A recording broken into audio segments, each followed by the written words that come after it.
Fala galera do canal, beleza? Tudo bem com vocês? Sou grato aí por você que tem sempre acompanhado os nossos vídeos, você que é inscrito no nosso canal, que tem deixado o seu like. A gente tá quase chegando a 500 inscritos aí. Eu agradeço a você que sempre assiste, que sempre comenta. Esse canal é importante. E o objetivo e o propósito desse canal é sempre repassar o que a gente aprende para as outras pessoas, porque a gente sabe que tem muitas pessoas que estão sedentas pelo conhecimento da palavra de Deus e não estão familiarizadas com muitas coisas. E o nosso objetivo é dividir o pouco que nós conhecemos com as pessoas, para ajudar essas pessoas a ter mais acesso à palavra de Deus, a não serem enganadas. Esse sempre foi o propósito do canal, né? E a gente fala aqui sobre o perfeccionismo, falamos aqui sobre a teologia da libertação, dentro do que nós sabemos. E aqui, na realidade, o objetivo é sempre informar todo mundo, porque a gente infelizmente está percebendo que nos púlpitos as pessoas estão pregando o que quer agora, sabe? Pregando doutrinas que realmente não estão de acordo com a palavra de Deus. E quando a gente se enche muito do nosso próprio eu, do nosso egocentrismo e deixa a Bíblia de lado, começa a acontecer desastres, né? A gente vê muitas pessoas boas sendo levadas por essas heresias, muitas pessoas boas mesmo.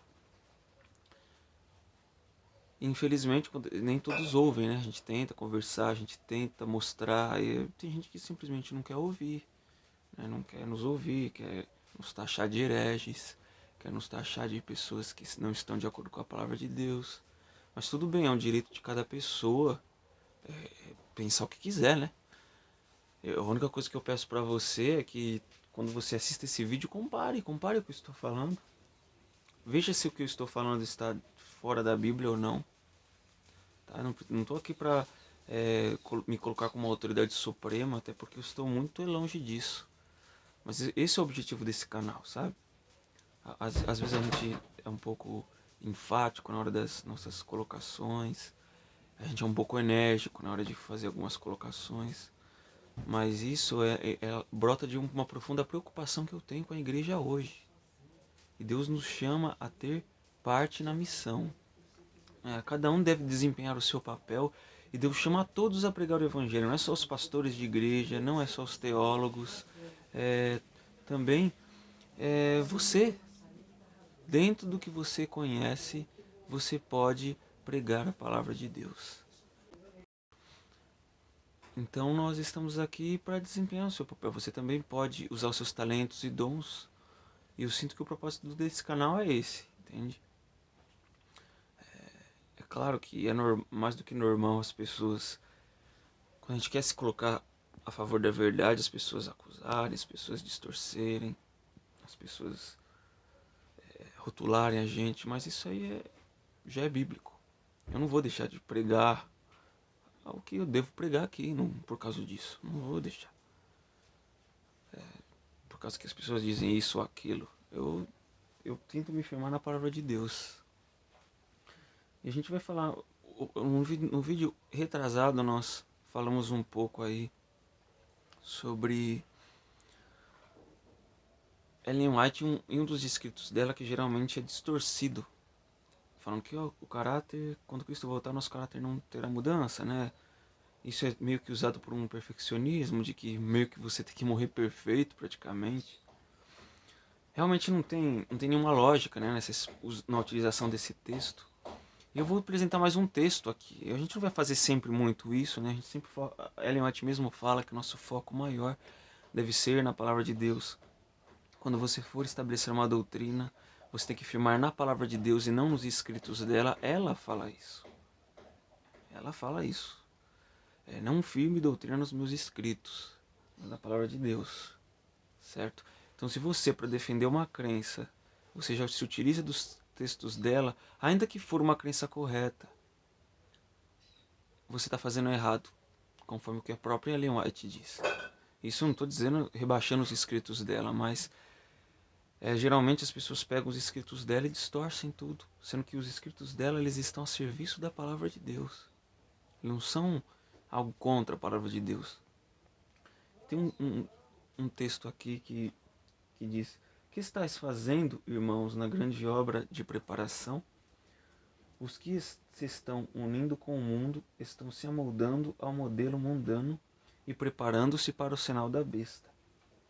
Os que desconfiam do eu, que se humilham diante de Deus e purificam a alma pela obediência à verdade, estão recebendo o molde divino e preparando-se para receber na fronte o selo de Deus.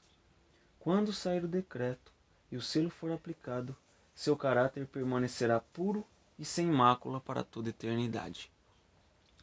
Então, que algumas pessoas, sendo ou não perfeccionistas, né, percebendo as ideias ou não, mas tem pessoa que prega sem saber e tem pessoa que prega já com uma ideia realmente concebida de perfeccionismo na sua mente.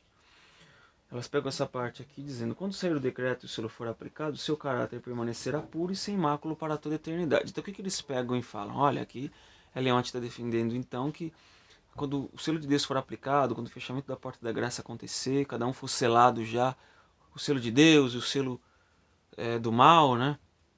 O selo a marca da besta, então as pessoas já vão permanecer perfeitas. Então após o sinal, o fechamento da porta da graça, as pessoas que estarão com Deus serão perfeitas e as pessoas que estarão do lado do mal serão ímpias, cada vez mais ímpias. Então é possível aqui, se você não se atenta muito ao contexto, você ter essa conclusão, né? Então aqui é puro e sem mácula, coloca a dizer sem erro algum. Será que é isso? Será que é isso que Ellen White realmente quis dizer? Será que uma pessoa pura e sem mácula é uma pessoa perfeita? E as pessoas tiram o texto do contexto e defendem um suposto perfeccionismo com esse trecho. Mas quando a gente vai aqui um pouquinho mais para frente, Ellen White falando um pouco dessa mesma temática, aqui a gente está falando de Testemunhos Seletos, volume 2, tá? Página 70, parágrafo 4. Agora a gente vai para Testemunhos Seletos, capítulo 71, né? Página 71, parágrafo 2, desculpa. E primariamente tirado de Testemunhos para a Igreja, né, que está no inglês, página 4336, escrito em 1879. E a Ellen White ela continua falando assim, na mesma linha de raciocínio, fala: a própria vida não deve ser comprada com o preço da falsidade, por uma palavra ou um gesto da cabeça. Os mártires poderiam ter negado a verdade, salvando a vida, concordando em lançar sobre o altar do ídolo uma simples pitada de incenso. Poderiam ter se salvo do potro, do patíbulo ou da cruz, mas recusavam-se a ser falsos na palavra e nos atos, embora fosse a vida o prêmio que receberiam por esse procedimento. Aqui ele está falando dos mártires. A prisão, tortura e morte com a consciência clara eram-lhe bem-vindos, de preferência ao livramento sob condição de mentira, falsidade e apostasia. Pela fidelidade e fé em Cristo, presta atenção nessa parte, pela fidelidade e fé em Cristo, alcançaram vestes imaculadas e coroas cravejadas de gemas. Sua vida foi enobrecida e elevada à vista de Deus. Por isso que se puseram firmemente ao lado da verdade, sob as circunstâncias mais agravantes. Ok? Você percebe que quando ela entra nesse assunto de imaculado, ela fala primeiro pela fidelidade e fé em Cristo. É o primeiro ponto a ser observado aqui. Eles alcançaram o quê? Vestes imaculadas. De quem que ela estava falando? Dos mártires que entregaram a sua vida a Jesus. E os mártires, eles morreram perfeitos? Não. E nem a própria teologia da última geração ela crê nisso, porque a teologia da última geração ela crê que só a última geração será perfeita por vindicar o caráter de Deus. Mas aqui está usando o mesmo termo. Vestes imaculadas, ou seja, isso não significa que ele estava livre absolutamente de todo pecado naquele momento. Mas pela fé em Cristo Jesus, eles alcançaram vestes imaculadas e coroas cravejadas. Você vê como é diferente a colocação? Agora, é uma coisa adicionada ao texto que não está no texto. Quando fala que seu caráter permanecerá puro e sem mácula para toda a eternidade, você está fazendo um adicional ao texto. Aí você pode falar, mas está falando ali para toda a eternidade, certo? Mas em que sentido? Após o sinal de fechamento da porta da graça ali, o seu caráter será fixado. Você não vai ser mais um ímpio. O seu caráter ele vai crescer cada vez mais. Aí quando Cristo voltar, sua natureza pecaminosa será retirada e você será perfeito por toda a eternidade. Mas eu creio que a Ellen White dizendo isso aqui, ela está querendo dizer o seguinte: não tem mais como voltar atrás. Após o final do fechamento da porta da graça, não tem mais como. O caráter do justo virá um caráter ímpio. E o caráter ímpio virá um caráter justo. Isso não significa que o justo ele não vai ter pecados ainda. Então essa é uma inferência colocada no texto onde realmente não está, numa Bíblia, que além disso a Ellen White ela não defende essas coisas, ela não defende o suposto perfeccionismo. E quando nós vamos à luz da Bíblia, que ela mesma recomenda, a gente lê Zacarias 3 quando você puder, falando da visão do sumo sacerdote Josué. Aqui explica um pouco sobre as vestes de Cristo. Aqui no verso 4, depois de Satanás acusar a Josué, o sumo sacerdote, que na realidade é um símbolo ali do povo de Israel, como uma nação representante de Deus. O que Jesus fala? Tirai-lhe as vestes sujas. Eis que tenho feito que passe de ti a tua iniquidade, e te vestirei de finos trajes. As vestes dadas a Josué não são do próprio Josué. Não é Josué que lava suas próprias vestes. As vestes de Josué eram o quê? Sujas, isso tem que ficar muito claro. As vestes de Josué não eram perfeitas.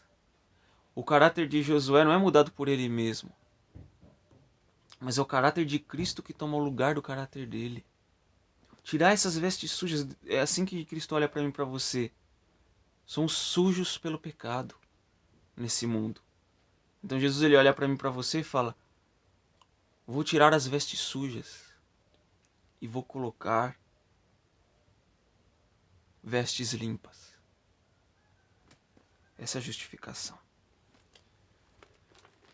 Quando Jesus se dirigiu ao povo de Israel aqui, em outras passagens que Jesus fala, bem-aventurados os puros porque eles verão a Deus. Quando Jesus fala que nos torna mais alvos do que a neve, primeiramente falando, ele está falando para o povo de Israel. E a gente sabe que o povo de Israel, ninguém morreu perfeito.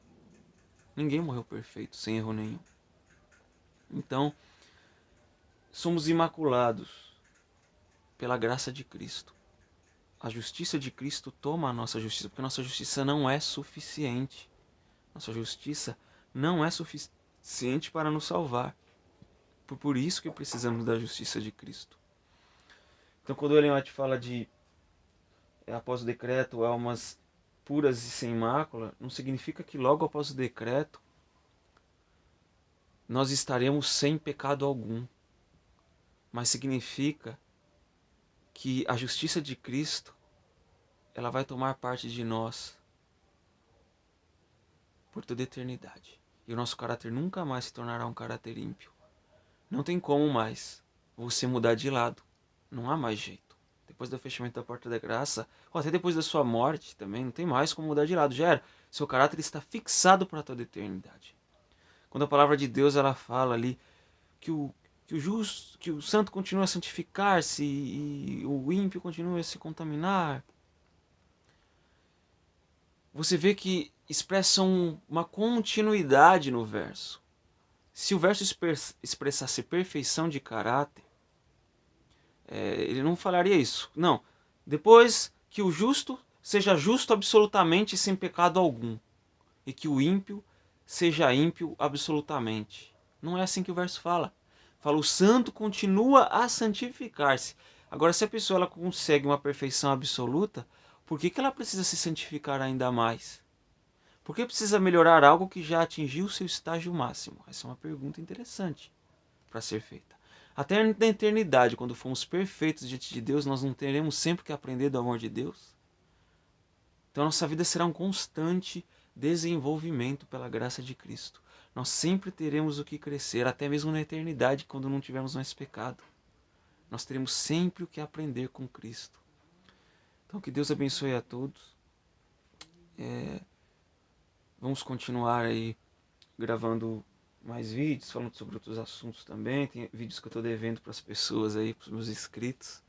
Mas fiquem tranquilos que eu estou me planejando aí para gravar os temas que vocês me pediram, tá? Eu já gravei 2, eu acho, mas está faltando outros aí. Mas eu vou falar, fiquem tranquilos aí que no devido tempo, aos pouquinhos, a gente vai respondendo os temas de vocês. Então inscreva-se no canal, compartilhe com os amigos e até mais.